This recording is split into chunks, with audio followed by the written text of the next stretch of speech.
Hey everyone, what's going on? I hope you're all doing great. If you're new to my channel, welcome. Thank you so much for coming. My name is Dee and I'm on a mission to share my experiences in real estate investing, furniture flips, DIY projects, all things self-employment, side hustle, and investing related. Today I want to talk about how you can get started real estate investing. If you watched my last video, you know that I've made over $150,000 flipping 1 and 2 bedroom condos in my spare time. Okay, let's get started.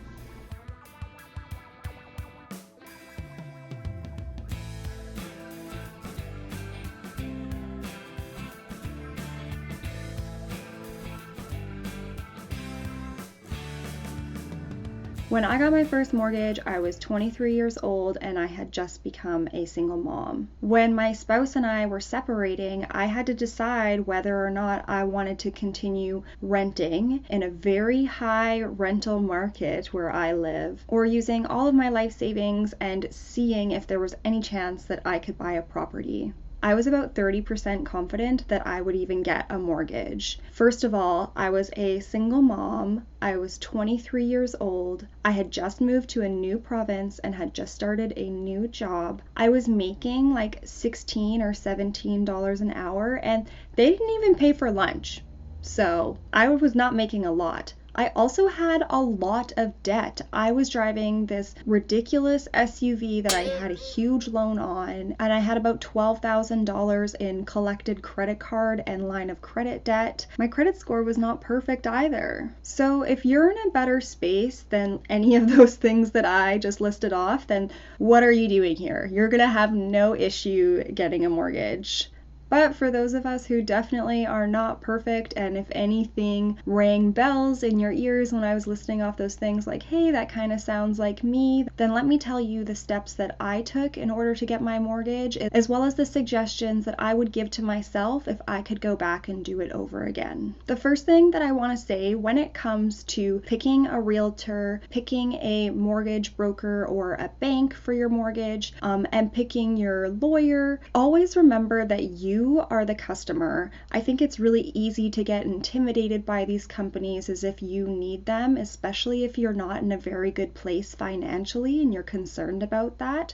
But so many people have debt and still get approved for mortgages. So many people don't have perfect credit and still get approved for mortgages. It's when we go into these spaces and we feel like we're at the disadvantage, we're more willing to accept things that might not be the best things for us. So go into these conversations knowing confidently that you are the customer and that these individuals want your business. Also, when it comes to all of those resources that you might be looking at when you're buying your first property, your realtor, your mortgage broker, your bank, the lawyer or the notary that you're going to be using, don't be afraid to shop around and get quotes from maybe 2 or 3 different people. Buying your first property includes a lot of new information getting thrown at you. So you want to make sure that you pick people who can communicate well with you so that when they're getting you to sign something or they're teaching you something or they're trying to show you something, that you actually understand what they're saying. You're going to be spending a lot of time with your realtor if you're going around looking at properties together, so it may as well be someone who's invested in your mission, who believes in you, who is good to talk to, and who makes you feel comfortable. If you go and meet a realtor and you get a negative vibe right off the bat, listen to your intuition and just go find somebody else. If you're going into a situation with a mortgage broker or a bank, don't be embarrassed if you have debt. Just set your standards really low to just say, I am just going in for a conversation. And that's the first step of getting into real estate, is going to a bank or going to a mortgage broker and laying it all out on the table and saying, this is what I have,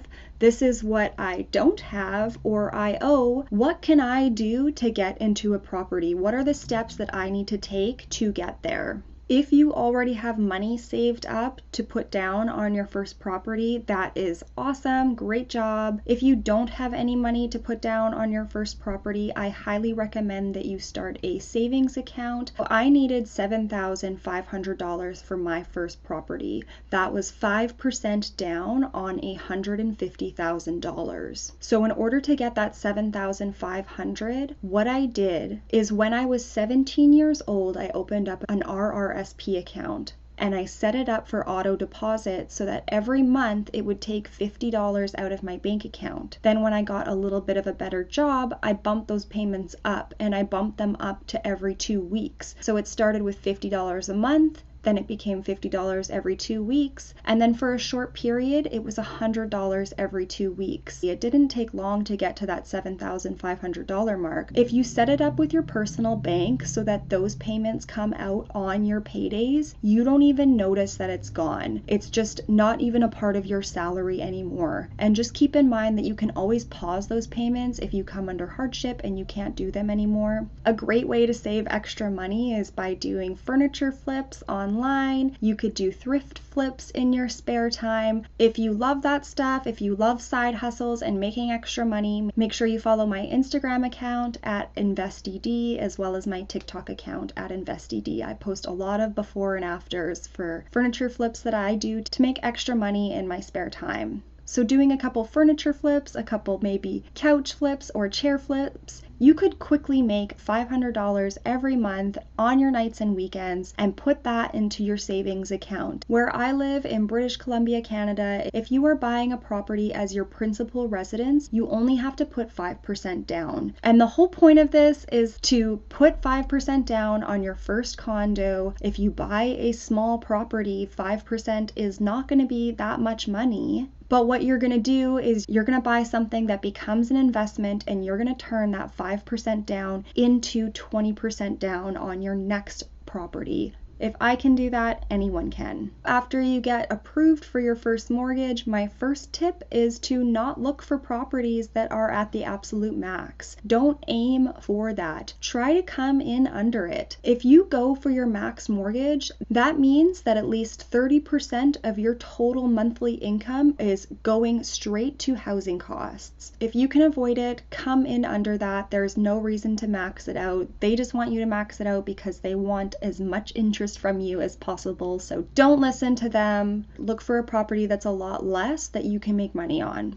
And then if you have a smaller mortgage that you owe, your monthly payments for that mortgage are going to be a lot smaller. So it'll be easier for you, especially getting into your first property. You'll have more money to put into the property to work on renovations. If you're buying a cheaper property and it's old and it's ugly, then it might mean that your ROI, your return on investment, is just that much higher. Okay, this one. So I hear this so much that people can't even think about possibly living in a condo or an apartment or something so tiny. They're like, no, I need my big space. I need a big house. I need my yard. I could never move into something so small. I kind of felt the same way. I was moving into a spot that was 1/3 the size of what I was moving out of at the time. I think it was maybe even less than 1/3. It was tiny. But the way that I looked at it is that was just less space that I had to fill with crap. And it was a lot easier than I thought it would be to move into something small. You don't have to buy as much furniture to fill it. You get the opportunity to be a little bit more minimalistic. You get to be intentional with what you keep in your property, and you save money that way because you're not buying crap all the time to fill into your tiny property. So tiny places are super cool. Also, I think I watched a TED Talk one time, or maybe I read it in a magazine, but it was talking about this study where they took a heat map of a bunch of houses and they watched where people walked in their single family home. So nothing like massive, just a single family home, but it showed a heat map of where the traffic was in the house. And I think it was something like 30% of the entire house was actually active traffic. Otherwise, it's just open open space that you don't really walk. Even when you're walking down a hallway or you're walking to the couch, you very much just go in that same line to get to that piece of furniture. So when you think about it on that scale, you're essentially heating all of this extra space, filling that extra space with furniture that you might not need or might not be using. Anyways, just some food for thought there. I'm definitely not a pusher when it comes to tiny properties. I love big houses too, believe me. Circling back to finding the right realtor. So if this is your first time buying, then you might be more comfortable taking along a realtor with you. They'll introduce you to the neighborhoods, they'll talk about where the hot districts are, they'll be the first to know when new properties are coming on the market that you might be interested in. And they can walk you through the whole paperwork side of things, which is nice. Having that stuff explained to you is great. If buying and selling is something that you want to be doing as part of your investment portfolio, take the time to ask a lot of questions when you're going through it the first time. Dissect that paperwork and learn everything you can. Sponge it up, because when you go to buy another property, you might not want to use a realtor at that time. It's a lot easier to buy a property without a realtor than it is to sell a property without a realtor. So I've seen lots of people buy properties without a realtor. They just deal with the seller's realtor directly. I think this is like my third or fourth tip at this point. I'm not sure. If you're using a realtor, ask them to set you up for alerts based on the type of property that you are looking for. So they are able to go into a system and set up alerts for all 2-bedroom, 1-bathroom properties in this area with this amount of square footage. Like, they can get super specific for you, and that way you are getting email notified as soon as that listing becomes available. You can also set yourself up for alerts on most apps these days, Marketplace, realtor.com. I'm sure there's a ton of other realtor apps out there, so feel free to take advantage of those so that you get notified right away when something comes up in your criteria. You guys don't want to sleep when something that you want comes up for sale on the market, especially right now. Interest rates are crazy low right now. The market is hot. So if the property that you want comes up for sale, you need to be phoning to look at it as soon as possible. If you're buying a property to renovate, just a couple things to keep in mind to help you get the best return on your investments. Try to find a property that is close to maybe a school,